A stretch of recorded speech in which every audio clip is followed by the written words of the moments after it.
নমস্কার। অমলকান্তি, কবি নীরেন্দ্রনাথ চক্রবর্তী। অমলকান্তি আমার বন্ধু। স্কুলে আমরা একসঙ্গে পড়তাম।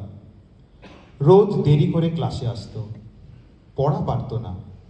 শব্দরূপ জিজ্ঞেস করলে এমন অবাক হয়ে জানলার দিকে তাকিয়ে থাকতো যে দেখে ভারী কষ্ট হতো আমাদের।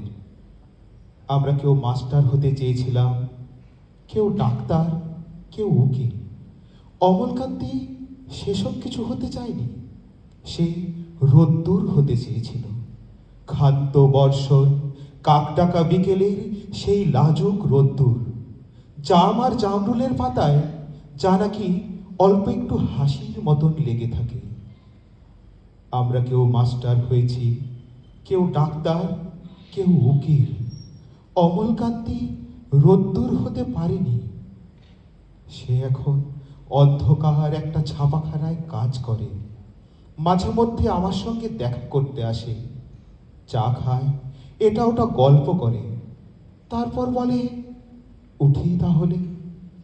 আমি ওকে দরজা পর্যন্ত এগিয়ে দিয়ে আসি। আমাদের মধ্যে যে এখন মাস্টারি করে, অনায়াসে সে ডাক্তার হতে পারত। যে ডাক্তার হতে চেয়েছিল, উকিল হলে তার এমন কিছু ক্ষতি হতো না।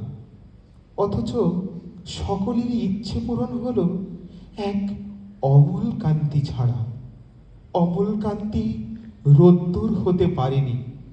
সেই অমলকান্তি রোদ্দুরের কথা ভাবতে ভাবতে ভাবতে ভাবতে যে একদিন রোদ্দুর হতে চেয়েছিল।